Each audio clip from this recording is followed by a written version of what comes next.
موسیٰ علیہ السلام نے پوچھا یا اللہ جب تو ناراض ہوتا ہے ہمیں کیسے پتہ چلے کہ تو آج کل اپنے بندوں سے ناراض ہے؟ تو اللہ تعالیٰ نے فرمایا جب میں ناراض ہوتا ہوں حکومت بے وقوفوں کو دیتا ہوں، اجعل الملک فی صفہائہم، حکومت بے وقوفوں کو دیتا ہوں، والمال فی بخلائہم، اور پیسہ بخیلوں کو دیتا ہوں جو ذرا گن گن کے خوش ہوتے رہیں، اور بارشیں بے وقت کرتے ہیں، بارشیں بے موسم کی ہو جاتی ہیں، پیسہ بخیلوں کے پاس، حکومت نکموں کے پاس۔ کہ اللہ جب تو راضی ہوتا ہے تو اس کی کیا نشانی؟ کہ اس کی نشانی یہ ہے کہ اجعل الملک فی حلمائہم، حکومت سمجھدار اور نیک لوگوں کو دیتا ہوں، والمال فی سمحائہم، اور پیسہ سخیوں کو دیتا ہوں، اور بارشیں وقت پہ کرتا ہوں۔ تو موسیٰ سمجھو میں اپنے بندوں سے راضی ہو چکا۔ تو اطعام الطعام میں اشارہ ہے سخی بنو، سخی بنو۔ اللہ تعالیٰ کی ایک وی آئی پی جنت ہے جس کا نام ہے جنت الفردوس۔ اللہ نے باقی جنتیں بنائیں کن کن کن، جنت الفردوس بنائی اپنے ہاتھوں سے۔ کیا چیز بنائی ہوگی؟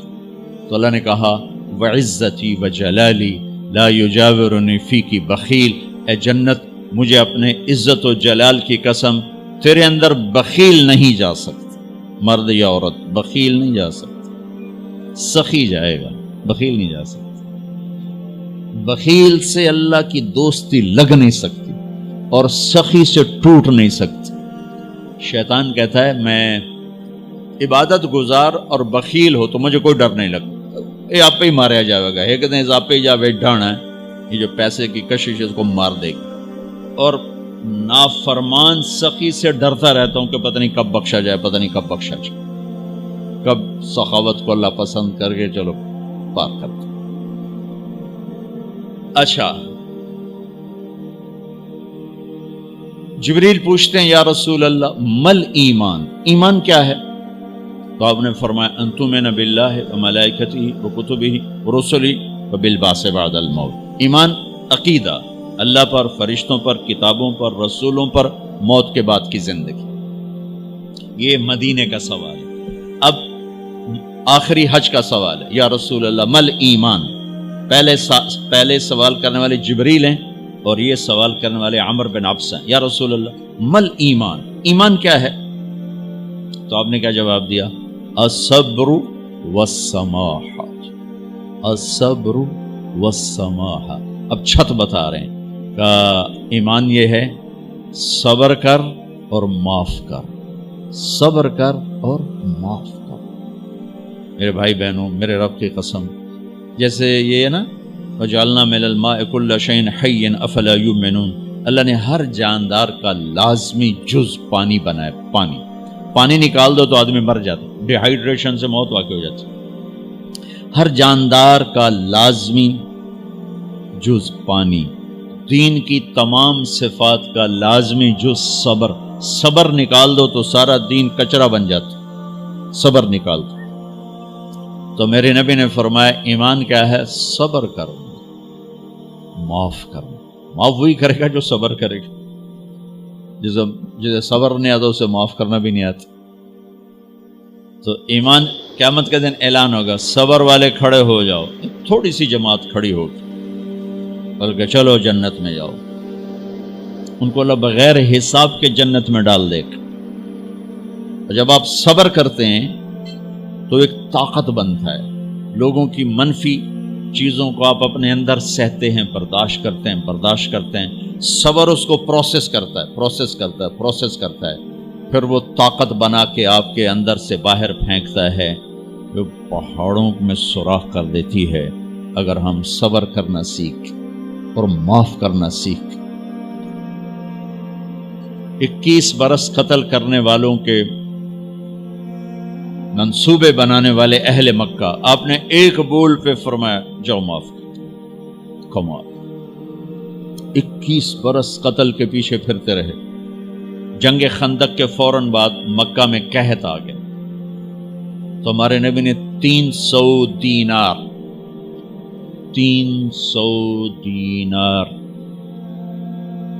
کوئی 10-15 لاکھ روپیہ بنتا ہے، آپ نے مکے میں ابو سفیان کو بھجوایا جو جنگ خندق کا سالار بن کے آیا تھا.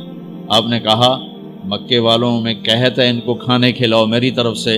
تو ابو سفیان کہنے لگے واہ محمد تیرے قربان جاؤں، ہم تجھے قتل کرنے کے پیچھے پھر رہے ہیں، تو ہمیں کھانے کھلاتا پھرتا ہے.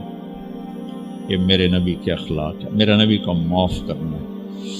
آپ سوئے ہوئے ہیں، آپ کی تلوار اٹھا کر ایک بدو نے آپ کے پسلی میں ماری، آپ اٹھ کے بیٹھ گئے، تو کہنے لگا کون بچائے گا، یعنی میں تیار ہو جا. تو آپ نے کہا اللہ. آپ نے کہا اللہ، تو اس کا ہاتھ کانپا اور تلوار گر گئی. تب آپ نے اٹھا لی، آپ نے ایسے سیدھی کی، اب تو بچا، تو بتا تجھے کون بچائے. تو کہنے لگا میں تو ہی بچاونا ہے، اور کہیں بچاونا. تو آپ نے کہا کلمہ پڑھتے ہو؟ کہنے لگا نہیں پڑھتا.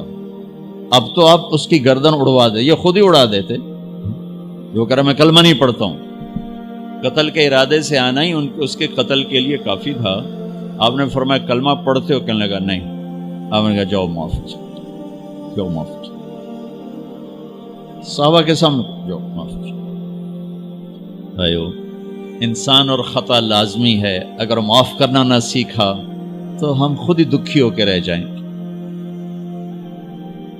لوگوں کے زخم بھلا دو، اللہ پہ ڈال دو، اللہ صلہ دے گا، زندگی پرسکون ہو جائے گی. دیکھو ہم اپنے یہ کرتے پر داغ نہیں لگنے دیتے، اپنے بس سے داغ. کھانا کھانے بیٹھو نیپکن، یہ دیکھو ابھی نیپکن پڑے ہوئے اے رکھو، اگو رکھو توڑے چولے تو کوئی سالن نہ ڈھے پاوے، ٹھیک یہ تو پھر بھی دھل جائے گا.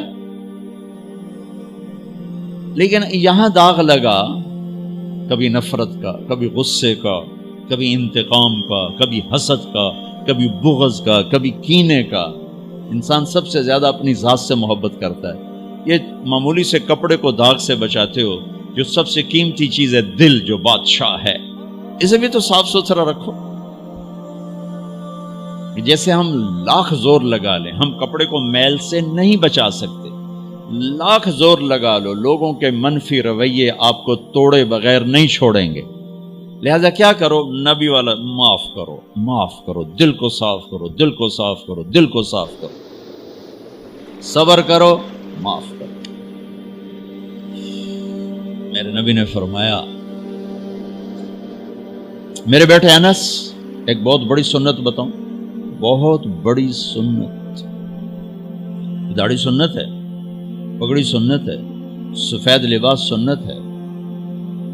بہت بڑے کا لفظ مجھے یہیں یاد ہے، ہو سکتا ہے کہیں اور بھی ہو.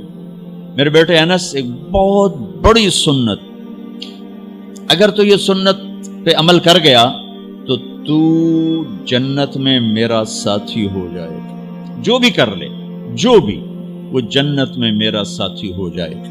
ذالک من سنتی ومن احب سنتی فقد احبنی ومن احبنی کان معی فی الجنہ. میرا جنت کا ساتھی جو اس سنت پہ عمل کر گیا. کیا ہے یا رسول اللہ؟ یا بنی ان قدرت، اگر تو کر سکے. اشارہ ہے کم تنو اوکھا دسن لگا، سوکھا نہیں ہے. ان قدرت، اگر تو کر سکے. ان استطاعت، دو لفظات کہ بیٹے کام اوکھا ہے، لیکن دیکھو تمہیں ملے گا کیا؟ جنت نہیں، جنت میں نبی کا پڑوس ملے گا. ایڈا وڈا کام تیرا، دیکھو نا 4-5 لاکھ نالتا اتنے ہوں ایک گز نہیں لبدا. تو کوئی بندہ بوجھ پا کے آ جائے ₹1,00,000 دا 2,000 گز دا بنگلہ لے دیو تو اکثر پاگل خانے گلو ہے. جنت کا مل جانا بھی بہت بڑی بات ہے، پر جنت میں نبی کا ساتھ ملنا کوئی سوکھا کم تو نہیں ہوئے گا، ہے کری تو پسینہ آئے گا. آپ نے فرمایا بیٹے ان قدرتا، زور لگے گا. ان تصبح و تمسی، ساری زندگی کرنا پڑے گا، ساری زندگی کرنا پڑے گا. داڑھی تو ایک دفعہ رکھ لی ہے، تھوڑی صفائی ستھرائی ہے، لیکن یہ روزانہ کرنا پڑے گا، صبح شام کرنا پڑے گا، ساری زندگی کرنا پڑے گا. اور تو اس میں تھکے گا. کیا ہے؟ وَلَيْسَ فِي قَلْبِكَ غِشٌّ لِأَحَدٍ فَافْعَلْ. صبح و شام اس دل میں کسی کی نفرت نہ آنے دینا، کسی کے لیے بغض نہ آنے دینا، کسی کا کھوٹ نہ آنے دینا، کسی سے کینہ، غش، سارے الفاظ کو اپنے اندر سمیٹے ہوئے. اور میرے نبی کی عجیب بات، لے احد، کسی بھی انسان، مسلمان نہیں کہا، مومن نہیں کہا، نیک آدمی، نیک عورت نہیں، کسی بھی انسان، لے احدن. آج لے احد 7 ارب انسانوں پہ بولا جا رہا ہے. میرے نبی فرما رہے ہیں، میرے بیٹے، دنیا کے تمام انسانوں سے دل صاف رکھنا. کیا ہوگا؟ چاہیے تو جنت میں میرا ساتھی بن جائے. تو بھائیو بہنوں، ایمان کو مکمل کرنا ہے تو صبر کرنا سیکھو، معاف کرنا سیکھو، چپ رہنا سیکھو. ساز خاموش ہیں، فریاد سے معمور ہیں. جواب دینا تو کیا مسئلہ ہے، طاقت چپ رہنے پہ لگتی. کوئی ابھر جائے، بیٹا ابھر جائے، بیوی ابھر جائے، خامد ابھر جائے، چپ ہو جاؤ، گزار دو اس طوفان کو. واپسی میں ایمان کی وہ اللہ حلاوت مٹھاس دے گا، ساری زندگی محسوس کرتے پھرو. یہ صفت بھی معاشرے میں کوئی نہیں، نہ کوئی معاف کرنا جانتا ہے، نہ کوئی صبر کرنا جانتا. تو یہ میں وہ چیزیں بتا رہا ہوں جو معاشرے میں کوئی نہیں ہے. میں اور آپ کر لیں گے تو ہماری قیمت بڑی لگ جائے گی. تو اسلام کی ابتدا بھی بتا دی، انتہا بھی بتا دی. ایمان کی ابتدا بھی بتا دی، انتہا بھی بتا دی. یہ شروع ہوتا ہے عبادات سے، عقائد سے، اور مکمل ہوتا ہے اخلاق پر، درگزر پر، اخلاق کی تمام صفات پر.